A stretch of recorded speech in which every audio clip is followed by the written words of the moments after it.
Ya, dokter. Baik, kita mulai ya, karena sudah jam 7.30 dan Anda nanti akan segera SGD kalau nggak salah ya. Bismillah, Assalamualaikum warahmatullahi wabarakatuh. Alhamdulillah, pada pagi hari ini kita akan melanjutkan kuliah di modul patomekanisme 2. Saya akan menyampaikan materi terkait antibiotik. Antibiotik sebetulnya satu judul ya, karena terlalu banyak dipecah menjadi dua, ya, 1 dan 2. Terkait isinya saya kira sama, artinya sama, kaitannya dengan antibiotik, hanya jenis-jenisnya saja nanti akan membedakan. Baik, untuk antibiotik, adik-adik pasti sudah mendengar ya, atau sudah pernah tahu bahkan mengkonsumsi ya terkait dengan antibiotik. Nah, kepentingannya apa? Sebagai seorang dokter, adik-adik wajib tahu ya, indikasi terkait dengan antibiotik, ya, lalu jenis-jenis dari antibiotik sendiri, ya, termasuk nanti ada dosis, ya, bentuk sediaan, ya, dan lain sebagainya. Ya, di sana akan ada farmakokinetik dan farmakodinamik. Sehingga adik-adik nanti saat menggunakan antibiotik ini dapat secara rasional, ya, tidak serampangan, karena ada efek-efek tertentu yang nantinya penggunaan antibiotik ini akan menjadi masalah yang besar ya, di kemudian hari. Baik, kita bicara mengenai antibiotik, ternyata antibiotik ini sudah cukup lama, Adik, sejak tahun 1600 sampai yang sekarang ini, dan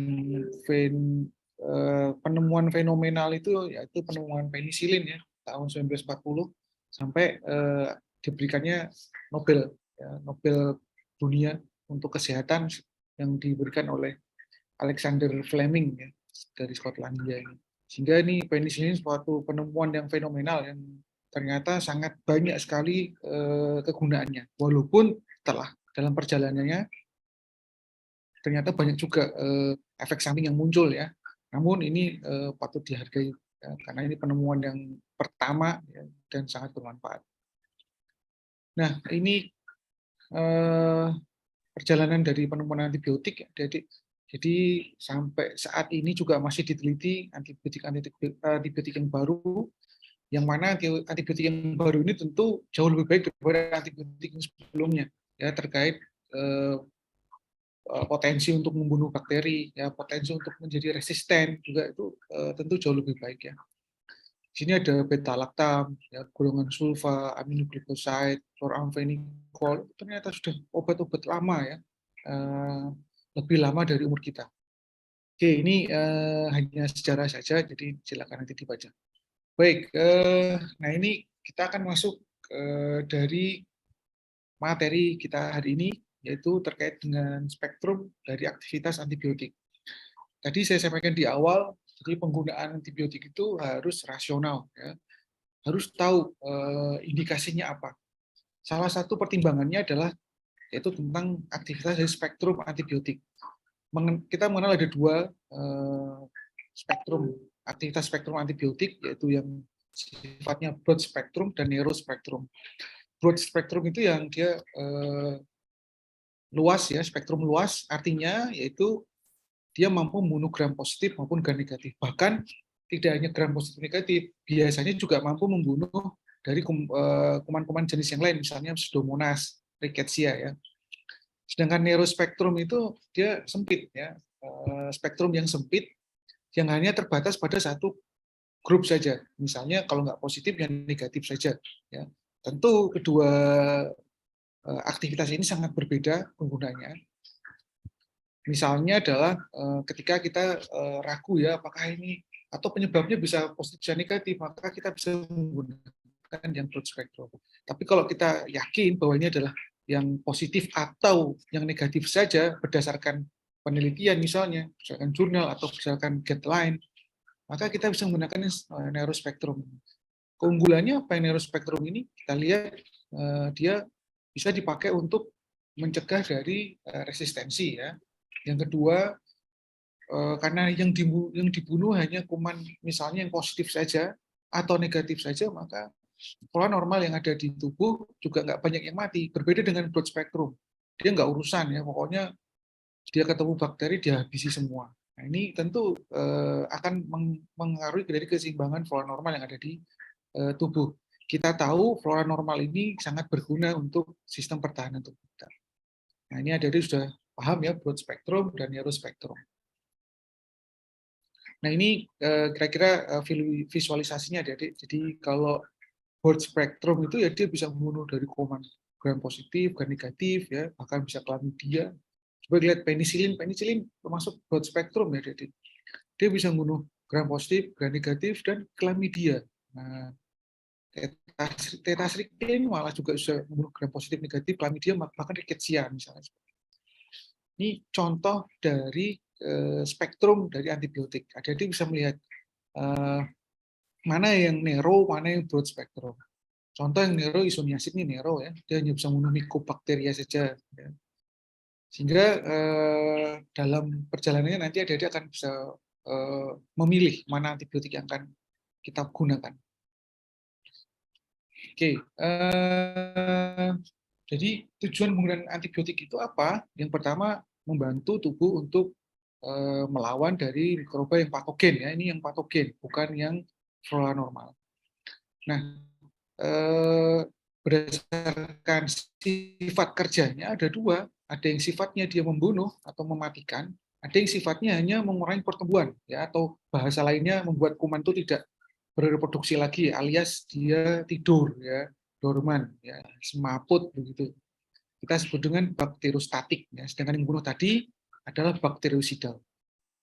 Nah, prinsip penggunaan antibiotik yang lazim dipakai yang pertama adalah empiris. Ya, empiris itu apa? Berdasarkan dari pengalaman. Pengalaman itu apa? Tentu dari penelitian-penelitian terdahulu. Ya, misalnya kalau ada penyakit A karena dia bakteri, ya penyebabnya bakteri, biasanya penyebab bakterinya gram A positif, gram negatif, misalnya seperti itu. Kumannya ini misalnya. Nah, setelah diteliti dia sensitif terhadap antibiotik A misalnya. Nah, itu adalah empiris karena kita tidak menemukan bakteri yang kita ambil dari sampel penderita. Ini namanya empiris, jadi berdasarkan pengalaman. Ya, pengalaman ini tentu ada dasarnya, yaitu guideline atau pola kuman yang memang sudah lazim. Sedangkan terapi definitif, ya namanya definitif, berarti dia harus menemukan kumannya apa, lalu sensitif terhadap antibiotik yang mana. Ya, nah keduanya ada kelebihan dan kekurangannya. Ya, yang empiris kekurangannya apa ya? Jadi kemungkinan tidak presisi ya, karena dia hanya berdasarkan dari pengalaman, berdasarkan dari pola sebelum-sebelumnya, ya, petunjuk yang sudah disepakati. Sehingga bisa jadi bisa resisten, ya bisa tidak presisi ya. Sedangkan yang definitif ini dia lebih presisi karena dia ketemu kumannya apa, diobati dengan antibiotik yang sensitif terhadap kuman tersebut. Ya. Namun keulangannya definitif ini cukup lama, ya, cukup lama waktunya. Ya. Yang kedua, apakah fasilitas kesehatan yang ada di Indonesia ini tempat kita bekerja nantinya mampu untuk melaksanakan itu. Nah, itu perlu difikirkan sehingga kita bisa menggunakan kombinasi ya untuk tata laksana dari penyakit pasien. Ya. Misalnya di awal kita gunakan yang empiris dulu sambil menunggu waktu pemeriksaan, ya pola pemeriksaan dari kuman apa dan sensitif terhadap antibiotik yang mana, maka kita berikan empiris dulu. Nanti jika sudah keluar hasilnya baru kita teruskan kalau memang obat antibiotiknya berbeda. Ya. Kalau dia sama ya berarti tinggal diteruskan saja. Ya, saya kira itu jadi yang di awal ini yang harus dipahami ya terkait penggunaan dari antibiotika ya agar penggunaan antibiotika itu tidak serampangan ya tidak asal-asalan karena ini yang terjadi di Indonesia itu bahkan bukan hanya dokter yang menggunakan ya selain dokter ternyata banyak menggunakan yang seharusnya itu tidak boleh ya hanya dokter saja yang mengerti kaitannya dengan terapi antibiotik ini. Bahkan di Indonesia dijual bebas. Nah ini yang nanti akan menjadi bom waktu. Ya satu saat banyak sekali akan ada resistensi terhadap antibiotik tertentu. Ya sehingga kita bisa bayangkan ya, nantinya seperti apa terapi antibiotik. Dalam perkembangannya bukan hanya terapi empiris dan derivatif saja, jadi ternyata terapi antibiotik ini nanti berdasarkan dari gen ya. Jadi gen tertentu dia sensitif terhadap antibiotik tertentu ya. Karena ini nantinya akan ada hubungannya dengan terapi individual. Ya, ini masih cukup panjang ceritanya. Baik, bagaimana langkah-langkah pemilihan antibiotiknya yang definitif? Yang pertama tentu kita ambil sampelnya ya, spesimen yang mau kita periksa, lalu kita identifikasi. Setelah ketemu kumannya apa, lalu kita tes sensitivitas antibiotik. Maka nanti akan ketemu, oh kuman ini sensitif terhadap antibiotik ini. Sehingga presisi, ya artinya dia mampu membunuh secara baik gitu. Nah, sehingga kalau seperti itu kan butuh waktu lama, maka butuh antibiotik yang broad spectrum ya, yang kita bisa pakai untuk membunuh di awal sambil menunggu waktu atau sambil menunggu hasil dari tes sensitivitasnya. Nah, beberapa kasus penggunaan antibiotik itu diberikan secara single drug, artinya sendiri ya, tidak diberikan secara kombinasi. Ya. Namun pada yang lain, kasus yang lain penggunaannya harus kombinasi. Contohnya pada penggunaan antibiotika pada kasus TB paru, ya, dia penggunaannya harus tidak bisa berdiri sendiri ya atau single drug, dia harus multi drug. Ya karena dia membunuhnya tidak hanya sekali saja, ya dia ada yang membunuh, ada yang melemahkan, ada yang melakukan proses sterilisasi juga. Nah, hati-hati penggunaan antibiotik yang tidak benar akan menyebabkan selain resisten juga akan menyebabkan kematian flora normal yang ada di tubuh. Ya, yang ini akan tentunya ini dengan matinya flora normal juga akan mempengaruhi dari sistem kekebalan kita. Ya. Karena flora normal itu yang akan berkompetisi dengan kuman-kuman patogen ya, dalam hal nutrisi, ya, sehingga kalau menang flora normalnya ya tubuh kita akan baik ya. Tapi kalau menang kuman patogennya itu akan menimbulkan berbagai macam gejala. Nah, hati-hati pada penggunaan antibiotik adanya riwayat alergi obat. Ini tentu harus dilakukan penapisan, harus ada initial assessment, ditanyakan ya ada nggak riwayat alergi terhadap antibiotik. Kalau ada antibiotik apa, ya, dia masuk ke golongan apa, ya maka hati-hati. Usahakan jangan yang segolongan. Kalau segolongan nanti dia akan bisa menimbul alergi yang sama. Lalu yang lain adalah kondisi dari usia, ya semakin tua maka pilihan antibiotiknya juga akan berbeda dengan yang muda. Kehamilan kaitannya dengan teratogenik ya atau kerusakan dari janin, dan yang terakhir adalah genetik. Ini perlu diperhatikan. Baik, kita masuk ke mekanisme dari kerja antibiotik ya. Ini yang umum ya, jadi ada beberapa mekanisme yang dia harus pahami. Yang pertama adalah mekanisme dalam menghambat dari pertumbuhan dinding sel.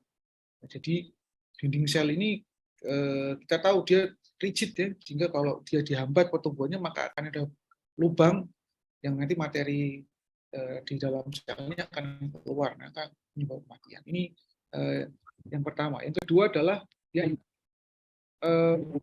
membuat dari membran selnya itu ya, di bawah dari dinding sel ada membran. Ya, membran dari dalam sel ini ya, di bawah dari dinding sel ini juga dia rusak ya oleh antibiotik tertentu itu, sehingga juga sama akan berlubang, dia akan keluar materinya. Berikutnya dia ada yang di dalam, dia ada mempengaruhi di proses translasi, di mana proses dari translasi ini akan menghasilkan suatu protein tertentu. Nah, kalau protein tidak terbentuk maka bisa menyebabkan kematian juga ya. Berikutnya adalah dia dalam hal replikasi DNA. Ya, dia akan menghambat dari replikasi DNA yang nantinya akan dimanfaatkan untuk proses translasi. Sehingga kalau dari mulai replikasi DNA ini sudah bermasalah, maka transkripsinya juga akan bermasalah. Dan terakhir adalah untuk dia menghambat dari pembuatan dari metabolit tertentu ya, sehingga dengan dihambat metabolit tertentu ya tidak dihasilkan protein-protein yang bermanfaat untuk pertumbuhan bakteri. kita masuk ke golongan antibiotik yang pertama, itu golongan antibiotik beta-laktam. Saya kira ini antibiotik yang sangat populer ya, beta-laktam ini. Yang pertama adalah penisilin. Tadi penisilin antibiotik cukup lama, ya, di mana golongan dari penisilin ini ada beberapa contoh ya.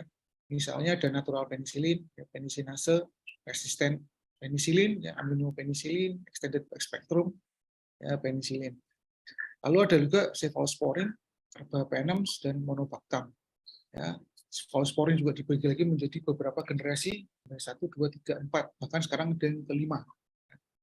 Nah, ini pembagian secara singkat. Kita masuk ke penisilin. Ya, penisilin ini adalah berasal dari tanaman Penicillium notatum, ya, di mana dia terdiri dari cincin thiazolidin, ya, cincin thiazolidin yang dia akan bersama-sama dengan beta-laktam, yang mana beta-laktam ini adalah dipakai untuk nantinya untuk membunuh dari bakteri tersebut, ya, dalam membuat dinding selnya, dalam mempertahankan dinding selnya. Kita lihat, nah ini adalah bentuk dari dinding sel bakteri, yang mana nanti si beta-laktam ini akan menghancurkan dari crosslink ini ada. Ya, dari crosslink ini ditempati oleh beta-laktam tadi. Kalau crosslink ini tidak terbentuk, maka akan ada leakage, ya, dari dinding sel tadi, ya, maka ada lubang, maka materi inti selnya akan keluar, ya, akan. Nah, ini kerja dari penisilin, ya. Nah, ini contohnya seperti ini. Jadi awalnya dindingnya itu kompak begitu, ya, rigid, tapi karena ada antibiotik penisilin tadi, maka dinding selnya nggak terbentuk. Ya, kalau nggak terbentuk, ini akan ada lubang, ya, akan keluar materi dinding selnya karena ada tekanan osmotik, ya, dia akan ruptur, dia akan mati. Nah, mekanisme kerjanya tadi ya sudah saya sampaikan di awal. Jadi dia dengan cincin beta-laktam itu dia akan menghambat dari pertumbuhan dinding sel, ya, dari bakteri tersebut, ya, sehingga tidak terbentuk dinding sel yang utuh, yang rapat, ya, maka jadi kematian. Nah, penisilin ini karena tadi sifatnya broad spectrum, maka dia efektif untuk gram positif, gram negatif, dan beberapa kuman-kuman yang lain, misalnya adalah pneumococcus, ya, pneumococcus, kuman-kuman kokus yang lain, ini juga masih sensitif. Ya, ini contoh dari bakteri gram positif yang dia masih sensitif terhadap penisilin, ya, gram negatif juga ada, bahkan fungi juga masih bisa dengan penisilin, ya. Namun kalau Mycobacterium tuberculosis dia tidak sensitif terhadap penisilin, sehingga penggunaan penisilin ini tidak direkomendasikan untuk kasus-kasus TB, ya, karena jelas dia tidak sensitif. Baik, bagaimana dengan farmakokinetik dari penisilin ini? Ya, penisilin ini ketika dia masuk per oral, maka senyawa dari penisilin, benzil penisilin ini, dia akan rusak di lambung, adik-adik. Jadi dia dirusak oleh cairan lambung, sehingga kalau dia dirusak oleh cairan lambung, maka absorpsinya juga akan bermasalah, ya, yang nantinya obat itu tidak efektif. Ini untuk penisilin, ya, sehingga per oral ini penisilin tidak ditemukan, ya, atau tidak ada bentuk sediaannya. Sehingga apa yang dipilih bentuk sediaan yang paling tepat, ya, ada intramuskular, intravena, yang tidak melalui per oral. Dia diikat oleh albumin, ya, di dalam darah dan dikeluarkan melalui urin, ya, dalam bentuk polar. Nah, penisilin ini sebenarnya obat non toksik yang tergolong aman, tapi terkadang, ya, dia menimbulkan reaksi hipersensitivitas tipe cepat, ya. Contohnya adalah reaksi anafilaktik. Beberapa efek samping yang sering ditemukan ada, ya, alergi di daerah suntikannya, ya, lalu gatal, ya, bahkan sampai terjadi penyakit-penyakit yang berat, ya, contohnya dari hematuria, albuminuria, dan sebagainya, tapi ini jarang sekali. Nah, untuk mencegah terjadinya alergi, maka perlu adanya tes, skin test, ya, yang dipakai untuk mengetahui apakah orang yang kita suntik ini alergi atau tidak. Ini wajib kita lakukan, ya, sebelum kita menyuntikkan antibiotik penisilin ini.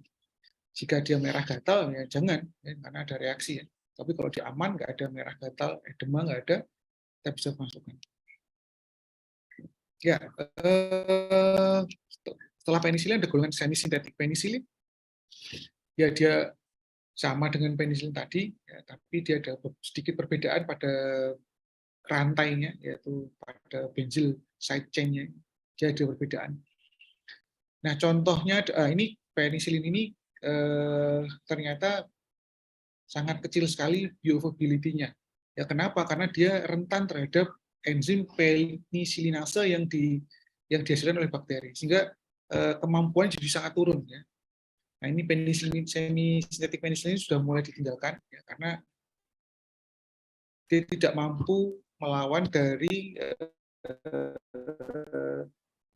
bakteri yang menghasilkan penisilinase. Sehingga ini akan disempurnakan oleh penisilin yang setelahnya. Nah, ini penisilin yang berikutnya, yaitu penisilinase resisten penisilin. Nah, ini dia sudah punya kekuatan untuk melawan dari penisilinase tadi, adik-adik. Sehingga dia lebih mampu untuk melawan dari bakteri yang menghasilkan penisilinase tadi. Contohnya apa? Nah, ini contohnya adalah kloxacillin, ya, dikloxacillin dan flucloxacillin. Ini contoh dari penisilinase resisten penisilin, sehingga dia cukup baik dibandingkan yang semi-sintetik tadi. Berikutnya ada broad spectrum penisilin. Nah, ini yang adik-adik sering konsumsi atau sering Anda ketahui, ya. Jadi broad spectrum penisilin ini dia efektif untuk gram positif dan negatif. Obat yang kenapa dia lebih efektif daripada dua antibiotik yang sebelumnya? Karena dia mampu menghidrolisis dari penisilinase, ya, jadi mampu untuk melawan dari penisilinase. Contoh obatnya adalah ampicillin. Ya, ampicillin ini dia tidak dirusak di gaster, ya, tapi dia cukup resisten, ya, tidak sebaik yang nanti di belakang ini. Ya. Lalu berikutnya adalah amoxicillin. Nah, ini yang ada di sering dapatkan, ya, dan ini sudah cukup banyak sekali, ya, sediaannya di Indonesia ini, ya, dan dijual bebas, siapa aja beli, ya. Dia absorpsinya lebih baik daripada ampicillin, ya. Tidak dihambat adanya makanan di dalam lambung, ya. Nah, berikutnya adalah beta-lactam inhibitor. Jadi dalam perjalanannya dua penisilin yang di depan ini, ya, broad spectrum penisilin ini, ampicillin maupun amoxicillin ini, dia ternyata mengalami resisten, ya, terhadap bakteri-bakteri tertentu. Ya. Nah, kenapa? Karena ternyata ada bakteri itu yang menghasilkan beta-lactamase ini. Ya, jadi bakteri selain mengeluarkan penisilinase, dia juga mengeluarkan enzim beta-lactamase, yang mana ini akan menghambat dari kerja salah satunya antibiotik tadi di awal tadi, ya, amoxicillin maupun ampicillin. Nah, maka dihasilkanlah antibiotik beta-lactamase inhibitor, ya, untuk melawan dari mutasi bakteri yang lebih hebat tadi, ya, karena dia bisa menghasilkan beta-lactamase. Dia mampu menghambat dari beta-lactamase yang diproduksi oleh bakteri gram positif maupun gram negatif, ya. Nah, ini contohnya apa? Clavulanic acid dan sulbactam. Ya, nah, sayangnya kedua obat ini tidak bisa berdiri sendiri. Dia harus dikombinasi dengan siapa? Ya, tadi dengan amoxicillin dan ampicillin. Dia tidak mampu sendiri. Nah, clavulanic acid ini dia punya kemampuan untuk menghambat dari beta-lactamase tadi, ya. Namun dia tidak bisa sendiri, ya, tidak ada aktivitas kalau dia sendiri. Sehingga dia harus dikombinasi dengan amoxicillin. Sehingga adik-adik sering menemukan merek namanya amoxiclav, ya. Amoxiclav itu adalah kombinasi dari amoxicillin dan clavulanic acid. Nah, kedua kombinasi antibiotik ini adalah kombinasi yang sinergis, ya, di mana amoxicillin ini dia bisa bekerja dengan menghindari resistensi bakteri yang menghasilkan beta-lactamase tadi, ya, dengan cara clavulanic acid yang bekerja untuk melawan dari beta-lactamase-nya. Ya, amoxicillin bisa bekerja untuk merusak dari dinding selnya. Sulbactam pun sama, ya, dia juga tidak bisa sendiri, ya, dalam aktivitas antibiotiknya. Maka dia butuh kombinasi, yaitu menggunakan ampicillin, ya. Ampicillin ini akan dikombinasi dengan sulbactam. Oke, saya kira sama dengan clavulanic acid. Nah, selain untuk gram positif gram negatif, ternyata penisilin juga punya kemampuan untuk bunuh dari pseudomonal, sehingga ada golongan anti pseudomonal penisilin, ya, penisilin. Ya, ini contoh obatnya adalah karbenisilin dan tikarsilin. Nah, ini beberapa contoh dari golongan dari penisilin. Ada yang bisa lihat, ada natural penisilin yang depan tadi di awal, ya. Dia tidak ada yang sediaannya per oral, adanya adalah persediaannya IM, IV, ya. Karena kalau per oral tadi dia akan rusak oleh lambung, ya, cairan lambung. Lalu ada penisinase resisten penisilin, ya, ada diklokasilin, ampicillin, dan oxykasilin. Lalu ada broad spectrum penisilin, tadi ada amoxicillin dan ampicillin, yang dia bisa dikombinasi dengan clavulanic acid, ya, untuk amoxicillin, dan ampicillin dikombinasi dengan sulbactam. Extended spektrum ada piperkasilin dan lain sebagainya. Ya. Itu adalah dari penisilin, ya, untuk golongan beta lactam. Kita masuk ke golongan beta lactam yang lain. Berikutnya adalah cephalosporin. Cephalosporin ini hampir sama dengan penisilin tadi, ya. Dia golongan spektrum beta lactam antibiotik, ya, yang digunakan untuk kasus-kasus yang cukup berat. Ya. Contoh adalah septicemia, pneumonia, meningitis, urinary tract infection, ya, peritonitis, maupun infeksi pada traktus biliaris. Dia sama dihasilkan dari tanaman yang namanya Fungus Cephalosporium acremonium, yang punya struktur kimia yang mirip dengan penisilin. Nah, ini beta lactam ring. Kalau tadi ada punyanya penisilin, ya, kalau ini punyanya cephalosporin, ya, hampir-hampir mirip. Ya, dia terdiri dari dihidrotiazin ring, ya. Lalu dia sama, ya, fungsinya menghambat dari dinding sel bakteri, ya, dari sintesa dinding sel bakteri, ya, sama karena dia sama-sama beta lactam. Ya. Dia didistribusi ke seluruh tubuh, ya, dapat masuk ke dalam seluruh cairan tubuh, ya, dan dia dikeluarkan melalui ginjal. Nah, generasi pertama dari cephalosporin, ya, dia mampu membunuh dari gram positif, yang kuat dia untuk gram positif, tapi dia lemah untuk gram negatif. Ya. Contohnya adalah cefalexin, cefazolin, dan cefatroxil. Ini golongan pertama dari cephalosporin. Ini dari ketiga golongan ini, yang di depan ini adalah yang cefatroxil yang sering ada didengarkan, yang sering dipakai. Lalu dua golongan generasi kedua dari cephalosporin ada cefuroxim dan cefaclor. Ya. Cefuroxim ini biasanya dipakai untuk infeksi yang kaitannya dengan saluran nafas bagian bawah, ya, yang cukup berat. Juga bisa dipakai untuk infeksi-infeksi pada kasus-kasus ENT atau ear, nose, throat, ya, atau ETHT. Contohnya adalah pharyngitis, sinusitis, tonsillitis, gitu, ya, atau otitis media. Cefaclor ini juga cukup banyak, ya, gunanya. Dia bisa membunuh dari kuman-kuman kokus, ya, Staphylococcus, Streptococcus, gitu, ya. Bahkan bisa Haemophilus influenza juga sama, ya, bisa dibunuh, dan beberapa kuman gonorea. Dia mampu diserap melalui peroral, ya, diikat oleh protein, dan di seluruh tubuh hampir sama dengan cephalosporin yang lainnya, dan dikeluarkan lewat ginjal. Berikutnya adalah ceftazidime, ya, dia juga sama, ya, namun dia punya nih, ya, kayak penisilin tadi ada anti-pseudomonal activity-nya. Ya, jadi inilah maka kita sebut dengan broad spectrum. Kegunaannya hampir mirip, ya, pada kasus-kasus infeksi yang cukup berat, ya.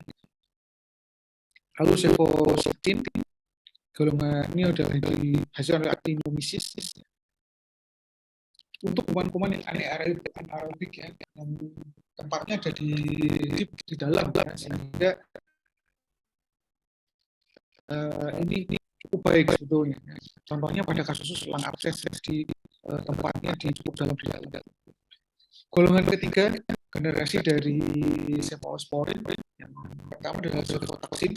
Ini cefotaxim ini betul-betul cukup mahal ya, dan dipakai cukup secara luas di rumah sakit ya, karena kemampuannya cukup baik dalam membunuh kuman-kuman yang berspektrum. Oke, berikutnya ada ceftriaxone, ini juga sama nih, golongan ketiga yang dia punya long half life, jadi dia lebih panjang ya, waktu paruhnya.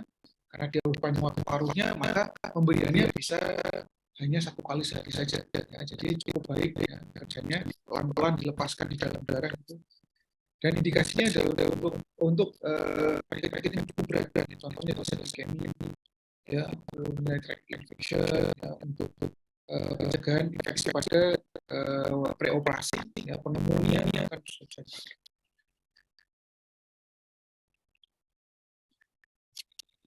Ceftriaxone ya, dia golongan ketiga dari disporin yang dilepaskan oleh ginjal dalam bentuk buah. Penggunaannya yang sama ya pada kasus-kasus yang cukup berat. Lalu cefixim ini per oral ya, kalau ceftriaxone tadi cefotaxim tadi selain per oral, kalau cefixim ini dia per oral, sehingga ini bisa digunakan di rumah gitu ya, tanpa menggunakan alat suntik, karena dia tidak mungkin cukup baik diabsorpsi melalui oral ya, dan tidak diserap jika ada makanan, sehingga bisa setelah makan atau sebelum makan salah. Gunanya yang bersama dengan nah, cefixim ini bahkan sekarang untuk typhoid fever ya. Typhoid fever itu kumannya adalah biasanya Salmonella typhi ya. Salmonella typhi tidak tahu golongan negatif dari kuman ya, sehingga ini bisa dipakai untuk negatif maupun kuman.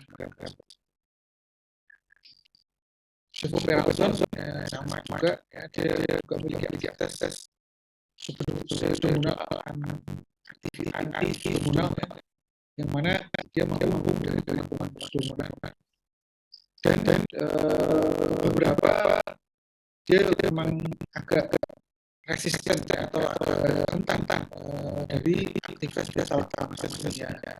Makanya cefoperazone ini untuk melawan dari alpha-mas tadi yang sama kayak amoxicillin maupun ampicillin, dia untuk kombinasi dari obat-obat yang mampu melawan alpha-mas ini. Contohnya adalah sulfatam tadi kombinasi dari ampicillin, sehingga masih bisa digunakan. Golongan keempat sebenarnya cephalosporin dan ceftriaxone ini dia resisten atau mampu dari melawan dari aktivitas alpha-mas yang dilakukan oleh RDA. Sehingga ini obat sangat kompeten ya. Nah, tidak kombinasi dengan sulfatam maupun flavonol dia mampu ceftriaxone juga sama ya, dia bahkan lebih baik dari ceftriaxone ya. Dia mampu membunuh kuman-kuman yang dihasilkan dengan alpha-mas, sehingga dia kompeten ya. Oke, lanjut untuk penggunaannya jauh lebih besar ya, dan digunakan untuk beberapa kasus berat. Ya, jadi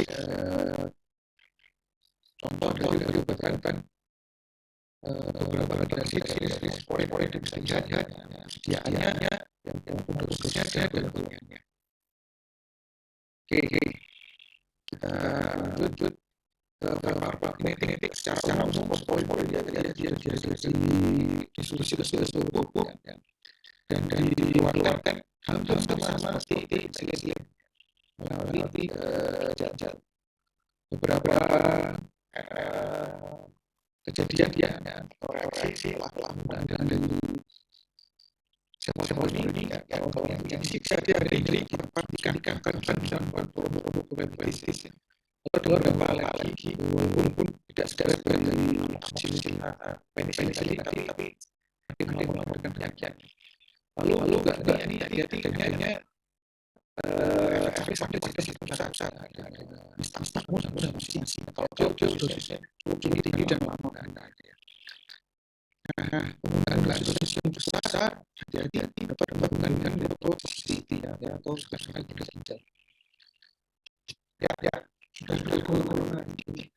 penicillin dan fosforin, kain ini adalah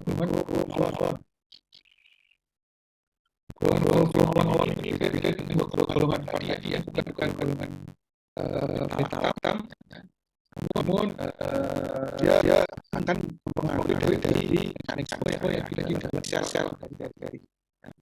Nah, dia mencegah untuk adanya DNA combination, rekombinasi DNA pair, dan menggambar dari replikasi DNA. Sehingga dia lebih dalam lagi ya syarat apa mekanisme kerjanya. Spektrum ini dia luas ya.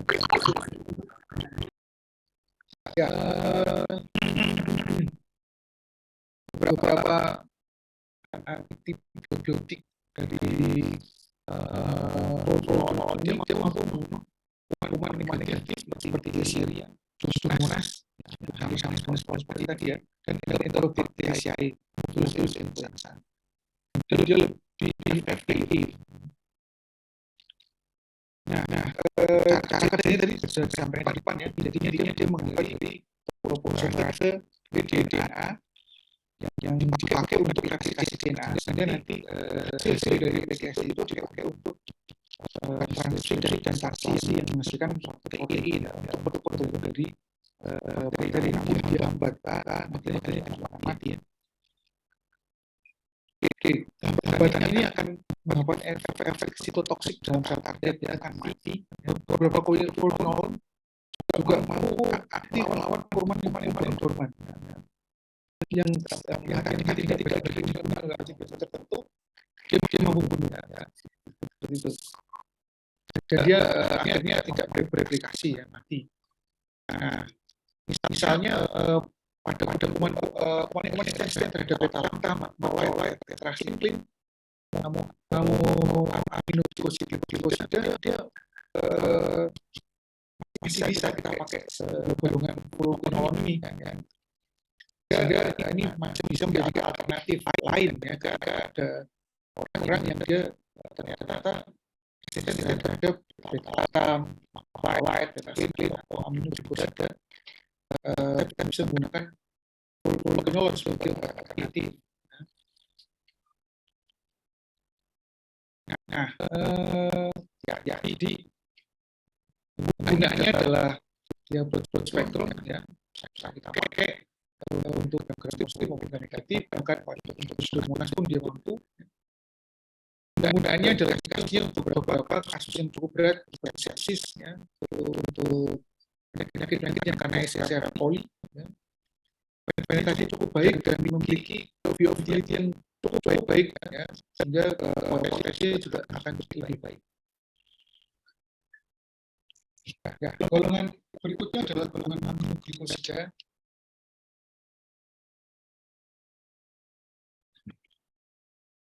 Golongan aminoglikosida ini bakteri sifatnya bakterisidal ya, antimikroba yang sifatnya bakterisidal. Dia berasal dari tanaman Streptomyces ya. Dia mampu membunuh bakteri dengan cara menghambat dari sintesa protein ya, sehingga tidak terbentuk dari protein-protein tertentu yang bermanfaat untuk pertumbuhan bakteri. Caranya bagaimana? Yaitu dia akan berikatan secara langsung dengan ribosom tertentu ya. Nah, untuk semua aminoglikosida ini ternyata sangat kecil sekali absorpsinya setelah lewat oral ya, sehingga nanti bentuk sediaannya pun yang oral hampir tidak ada ya. Karena ya tidak dapat diserap dengan baik ya. Nah, ini contoh dari beberapa aminoglikosida ya. Cara kerjanya yaitu misalnya chloramphenicol dia akan mengikat dari ribosom 50S ya, erythromycin dia mengikat dari ribosom 50S juga ya. Lalu streptomycin juga dia akan mengikat dari ribosom 30S, di mana jika ini terjadi ya akhirnya bacaan dari mRNA tidak sesuai ya, berubah. Artinya protein yang dihasilkan juga akan berubah dan mati bakteri. Nah, di sini ya, ini aminoglikosida ini setelah dia mengikat dari ribosom 30S maupun 50S ini, maka nanti GC-nya ini akan berubah, ya, akan berubah. Akibatnya nanti yang diterjemahkan juga ikut-ikutan berubah. Ya. Nah, beberapa aminoglikosida yang dipakai ternyata juga atau bahkan seluruhnya ya akan menyebabkan dari kerusakan koklear maupun vestibular, ya, sehingga sifatnya adalah ototoxicity yang menyebabkan tuli dan sebagainya, ya. Dan beberapa juga bisa menyebabkan nefrotoksisitas.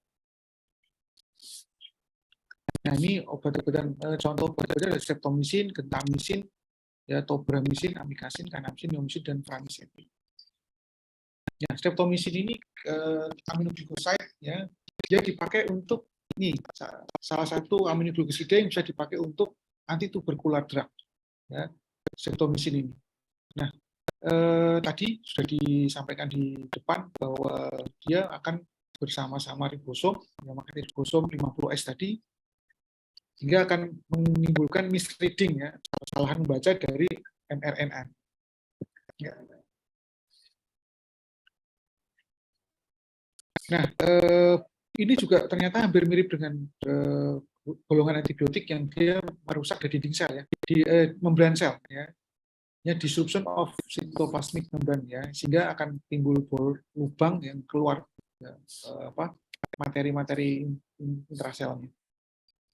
Nah, untuk streptomisin dia tidak dapat diberikan secara per oral, ya, karena apa? Penyerapannya cukup jelek, ya, sehingga pemberian antibiotik streptomisin ini pada kasus tuberkular, pada kasus TB hanya bisa digunakan lewat suntikan, ya, yaitu kita pilih adalah intramuskular, ya, disuntikan secara cepat. Maka obat ini akan dikeluarkan lewat urin tanpa dirubah, ya, dalam bentuk yang utuh, dan pembuluh ini adalah untuk pasien-pasien dengan gagal ginjal hati-hati, ya, karena dia akan dikeluarkan secara perlahan-lahan. Nah, ini beberapa efek penggunaan antibiotik ini, ya, sakit pada daerah injeksi, lokal tempat injeksi, ototoxicity, nephrotoxicity. Jadi pada orang TB juga perlu ditanyakan, ya, apakah ada gangguan pendengaran, ya, karena suntikan ini misalnya. Indikasi yang lainnya ada sebagai antituberkular, tularemia, plague, brucellosis, bakteria endokarditis, dan lain sebagainya. Berikutnya adalah gentamisin. Ya, gentamisin ini dia bekerja untuk membunuh dari Pseudomonas, ya, E. coli, Klebsiella, ya, Enterobacter maupun Proteus. Dan beberapa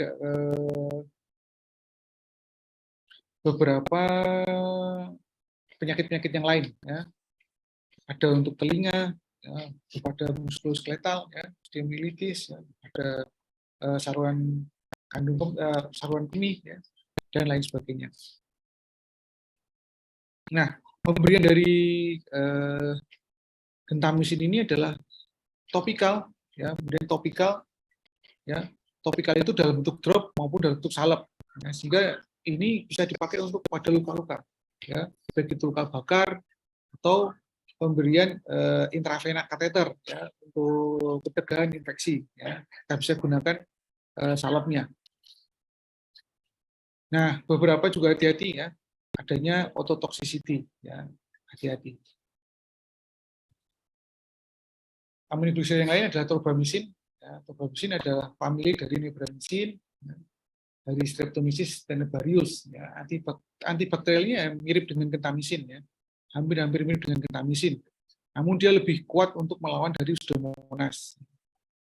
Amikacin juga sama, ya, dia derivat dari kanamisin, di mana dia mampu membunuh dari kuman-kuman Pseudomonas, E. coli, Proteus.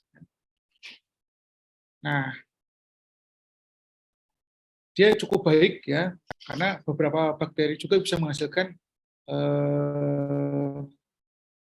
senjata yang bisa melawan dari golongan aminoglikosida ini. Contohnya dia ada bakterial aminoglycoside, ya, enzim yang dihasilkan untuk melawan dari golongan aminoglikosida ini. Berikutnya adalah kanamisin. Ya, kanamisin berasal dari kanamisin Streptomyces kanamicetus. Nah, kanamisin ini hati-hati, ya, karena penggunaannya dapat menyebabkan kerusakan pada otot telinga yang cukup berat maupun pada ginjal. Ya. Kalau bisa ya dipakai yang lain gitu ya. Dan kanamycin ini juga dipakai untuk obat-obatan lini kedua dari tuberkulosis, ya, anti tuberkulosis. Ya, apabila dia sudah resisten terhadap anti tuberkular yang first line atau lini pertama, maka kanamycin ini bisa kita pakai sebagai alternatif lini kedua. Namun hati-hati karena ini cukup dihindari ya, karena dia mampu merusak dari telinga maupun dari sistem pendengaran maupun dari sistem kemih, ya, yaitu pada ginjal. Neomycin ini karena dia sifatnya ototoksisitas dan nephrotoxicity-nya cukup tinggi ya, cukup kuat, maka penggunaan secara sistemik dihindari, tidak direkomendasikan. Ya. Jadi gunanya hanya untuk lokal saja, yaitu untuk kasus-kasus yang kerusakan pada kulit maupun pada mata, sehingga bisa tetes maupun bisa dalam bentuk salep. Farmisetin juga sama ya, ini untuk mata maupun telinga penggunaannya hampir mirip dengan neomycin tadi. Oke, aminoglikosida juga sudah. Ya, kita berikutnya ke tetrasiklin. Ya. Tetrasiklin ini ada yang sifatnya short acting maupun long acting ya, tetrasiklin dan doxycycline. Mekanismenya adalah dia membuat dari sintesa protein. Dia mengikat dari 30S ya.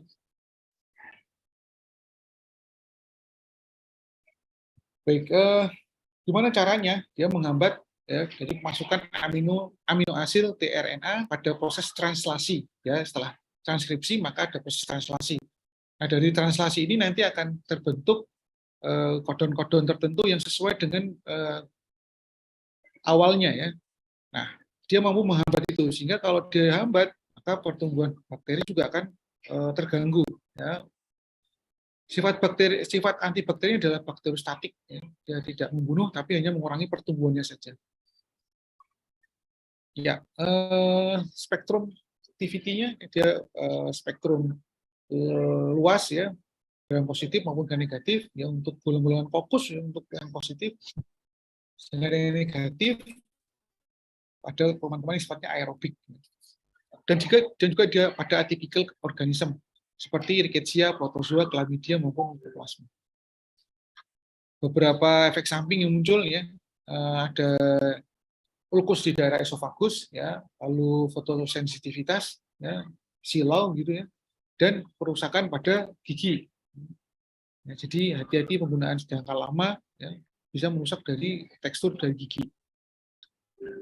Ya, ini tadi sudah di depan disampaikan ya, jadi dia mampu bunuh Chlamydia untuk infeksi yang ada di kulit maupun jaringan lunak, dan bagus penetrasinya dalam jaringan. Nah, ini yang terakhir yaitu macrolide antibiotik. Ya. Macrolide antibiotik ini dia ada macrolide lactam ring, ya, hampir sama dengan beta lactam dan cephalosporin tadi yang punya ring tertentu ya. Nah, ini contoh obatnya ada erythromycin, roxithromycin, azithromycin, clindamycin, clindamycin, dan lincomycin, vancomycin. Ya. Akhir-akhir ini erythromycin, roxithromycin, azithromycin ini jadi primadona ya, karena dipakai untuk salah satu terapi dari pencegahan atau terapi untuk COVID ya, pendamping. Ya, erythromycin ya, dari Erythromyces erythraeus, Streptomyces erythraeus ya, dia dipakai secara luas ya, baik untuk dewasa maupun anak ya. Dia mengikat dari ribosomal 50S ya, sehingga bentar ya.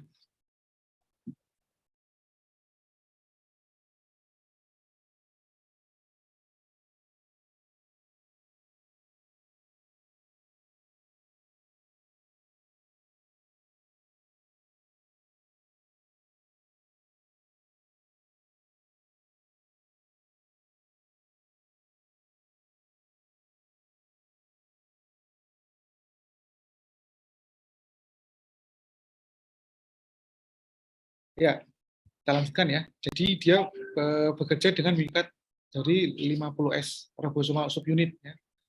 Dan pada ujungnya dia mampu menghambat dari sintesa protein dari inti sel. Nah,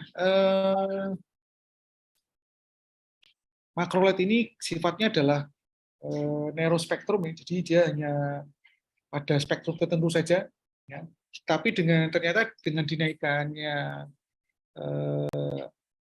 dosis, dia awalnya sifatnya bakteriostatik, dengan dinaikkan dosis dia bisa menjadi bakterisidal ya. Jadi kalau ingin mematikan ya kita naikkan dosisnya, tapi hati-hati karena ada efek sampingnya ya. Dia mampu membunuh dari beberapa kuman gram positif atau sedikit sekali kuman gram negatif ya. Jadi dia mampu membunuh yang gram positif saja sebetulnya, tapi gram negatif juga ada, namun dia sangat kecil ya. Beberapa efek sampingnya ada gastrointestinal, nyeri di ulu hati misalnya, mual, muntah ya. Lalu ada reaksi-reaksi tertentu ya, misalnya kulit kemerahan dan sebagainya. Nah, eritromisin ini bisa dipakai apabila adanya reaksi alergi pada penggunaan penisilin, ya, khususnya untuk infeksi saluran nafas bagian atas, seperti tonsilitis, faringitis, ya, atau pada telinga. Ya, kalau dia alergi ataupun resisten, kita bisa menggunakan eritromisin ini sebagai alternatifnya. Berikutnya adalah oksitromisin. Oksitromisin ini lebih kuat daripada eritromisin ya. Dia semisintetik makrolide antibiotik. Dia mampu membunuh beberapa kuman ini. Tentu dia lebih ke positif dan negatif. Nah, dia lebih stabil daripada makrolide yang lain. Ini ditemukan 15 menit setelah pemberian ya, dan 90% diikat oleh plasma atau protein. Ini efek sampingnya hampir mirip dengan makrolide yang lainnya, hampir sama. Azitromisin, ya, azitromisin ini berbeda sedikit dengan eritromisin ya pada susunan kimianya. Penggunaannya bisa secara peroral ya, dan di azitromisin ini secara cepat diabsorpsi dan didistribusikan seluruh tubuh. Ya. Indikasinya apa untuk infeksi saluran nafas bagian bawah, ya, untuk THT, ya, kasus-kasus di THT, dan untuk kasus-kasus yang ada di kulit. Ya. Itu bisa menjadi pilihan. Ya. Lalu berikutnya klaritromisin. Klaritromisin ini lebih kuat 2-10 kali dari eritromisin, ya. Karena memang berbeda dari segi susunan kimianya dari eritromisin.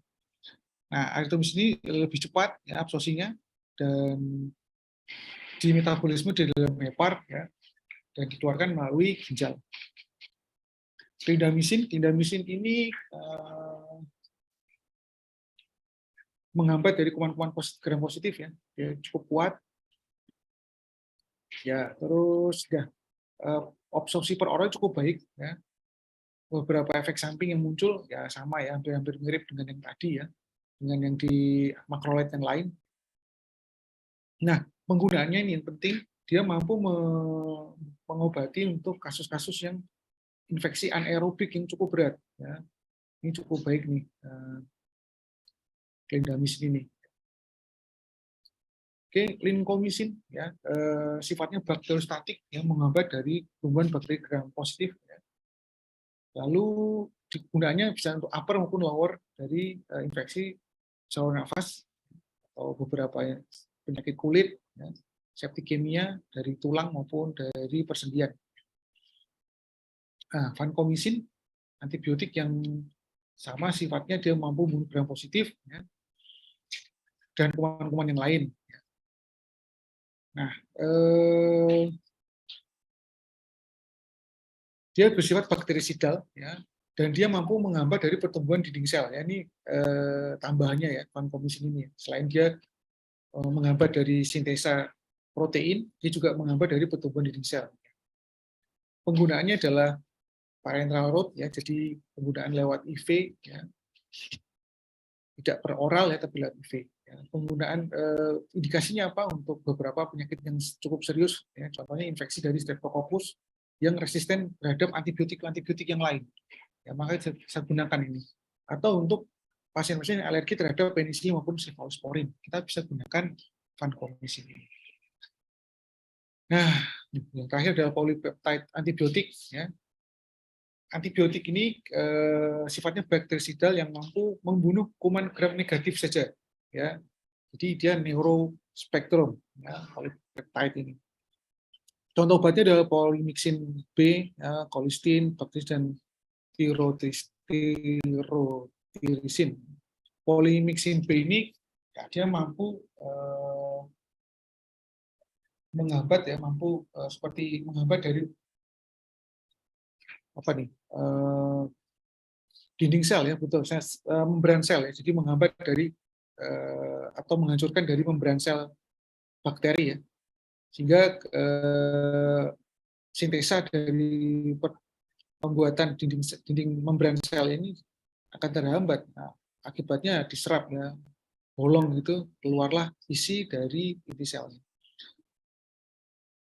Nah, pemberian per oral ini tidak baik, ya, sehingga tidak ada absorpsi yang cukup baik, maka pemberiannya adalah hanya topikal saja, ya, yaitu pada konjungtiva, pada mata maupun pada kulit. Berikutnya ada colistin, ya, sama dengan polymyxin E namanya, ya, juga sama, juga per oral juga tidak. Ya. Terus, nah, oke, saya kira itu adik-adik materi dari saya. Untuk slide-nya akan saya taruh di chat, ya, nanti adik-adik bisa dibaca.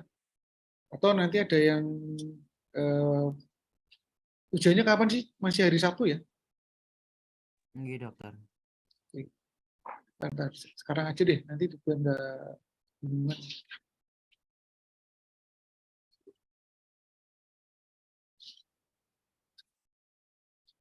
Ya, mungkin ada pertanyaan?